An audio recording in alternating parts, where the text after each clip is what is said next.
What's up, everybody? Today we're walking through a deep dive of Eureka Pagos, the second and most easily intimidating field operations zone in Final Fantasy XIV Stormblood.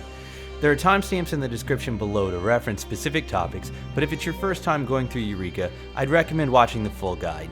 Thanks for checking this out. Let's get started! At this point, hopefully you've watched the previous video in the series, have a basic understanding of the leveling and crystal grinding strategies presented there, and have completed at least your first relic weapon through the Animos step. Head to Rodney at Pier 1 in Kugane to enter Eureka Pagos, and we'll walk through this leg of the journey.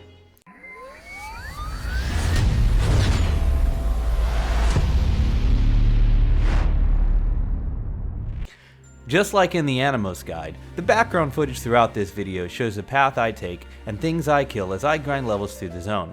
I typically work from left to right in the bottom half of the zone, and then follow the path from southwest to northwest, ending at level 33 near Geothermal Studies Aetheryte.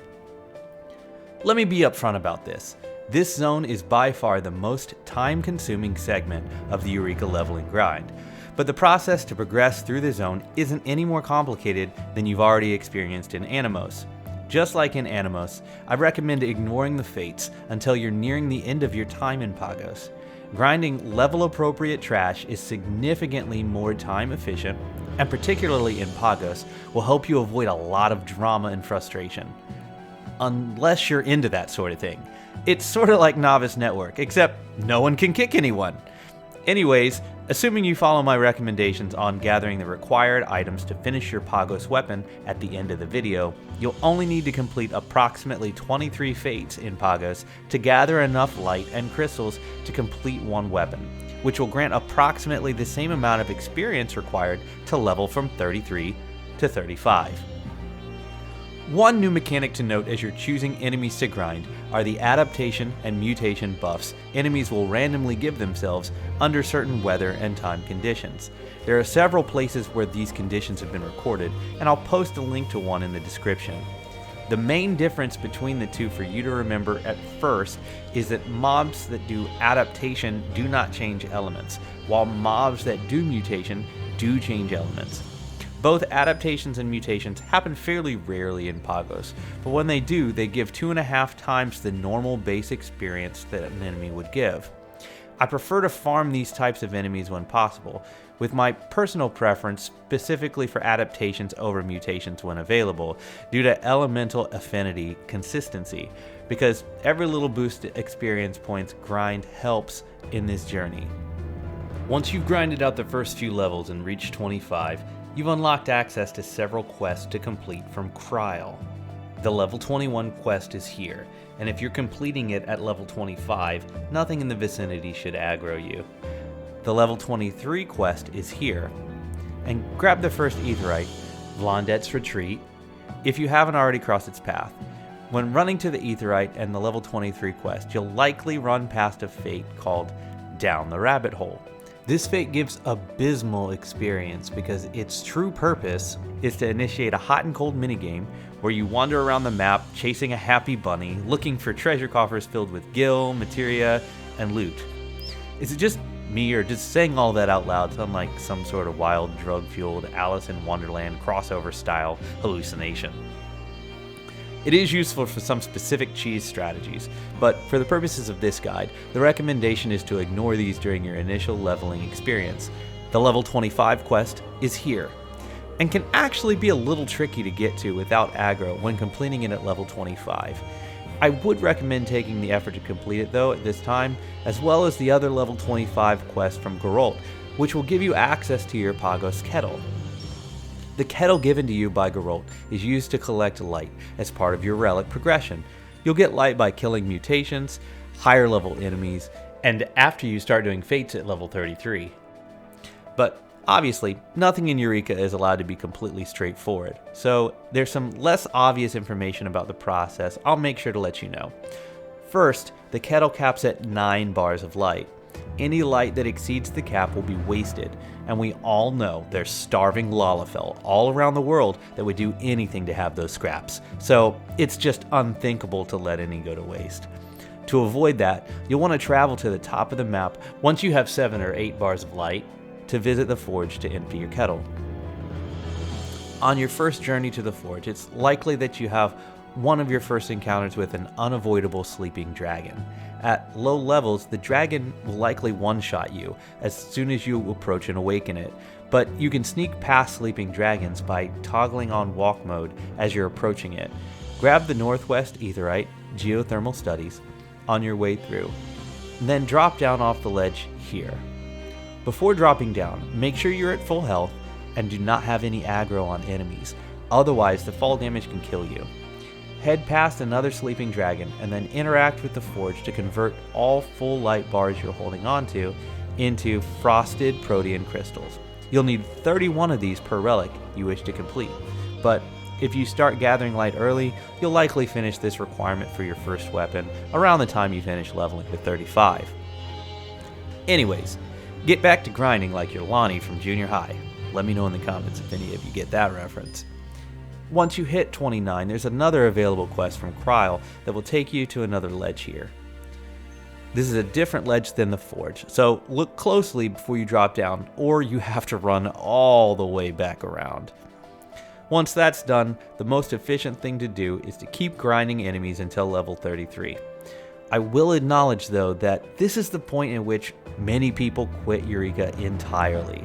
Pagos Shout Chat is like being at a family get-together where no one wants to be there and a handful of your aunts and uncles are getting into arguments about things that the rest of the family would rather forget exist. You've already had to grind somewhere around 20 chains worth of enemies, but the realization sets in that you're only about halfway done.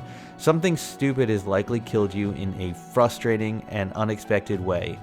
If the fatigue is getting to you and you were to choose to break up the monotony at this point by jumping into a few northwest or southeast of the zone fates, or wait until the weekly reset and get your challenge log back, you wouldn't be in the minority here.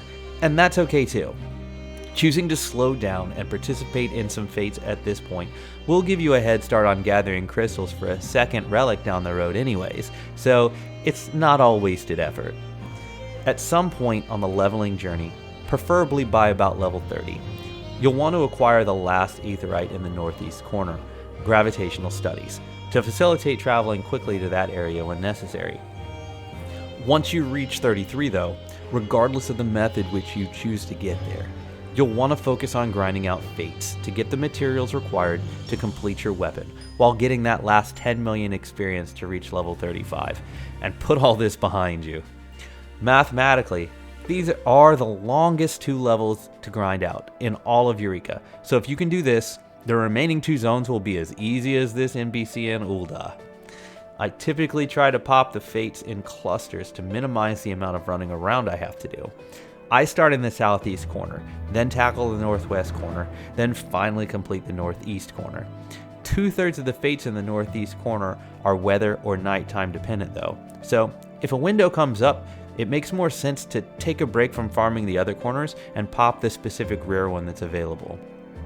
Speaking of weather-dependent fates, the 2 most popular and highly contentious fates in the zone are both weather-dependent fates, King Arthro and Copycat Cassie. To understand how these work, let's take a moment to talk about weather. Weather cycles last exactly 8 Eorzean hours and start at midnight, 8 AM, and 4 PM Eorzean time.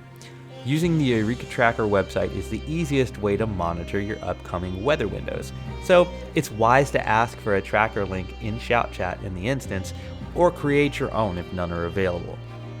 When either Arthro or Cassie windows are open and their weather condition is approaching, you should plan to be at their fate circles prior to the weather changeover time, because they'll usually be pulled immediately. These 2 fates have a small percentage chance to drop haste bonus items, which can be part of several class builds for Eureka and Baldesion Arsenal, and sell for several million gil on the market board. At level 34, drops from the highest level fates, Louhi and Copycat Cassie, become available. Getting a gold rating on Louhi will give you 2 Louhi Ice, which are required for completion of the Pagos relic steps. Unlike Animos though, you'll have to kill Louhi multiple times, since the weapon here requires 5 pieces of the ice. Some of you may see Louhi pop 3 times while you're level 34, but I typically find myself getting 2 Louhi kills and then buy the final required ice for 50 crystals from the Expedition Birdwatcher. You'll only need 500 crystals for the weapon, so most people have more than the required amount by the time they complete the zone anyways. At level 35, the final quest from Kryle unlocks and takes you here, behind the Griffin Pack at Cassie. Approach the quest location on Mount to be able to run away if any of them sees you, to avoid a painful, rage-inducing death. Finish up your cutscenes and then you're ready to go to my favorite and also the fastest zone, Eureka Pagos. For anyone that wants to learn more about all the cool stuff that you can collect from Eureka Pagos, in addition to your relic weapon, we'll be discussing the lockboxes, haste items, bunny fates, cold warped lockboxes, and other fate drops in another video. So that should be just about everything you need to know to get through Pagos. I hope this guide was super helpful for you. Let me know your thoughts in the comments. I look forward to seeing you out there in Eureka Pagos and in our next zone, Eureka Pagos.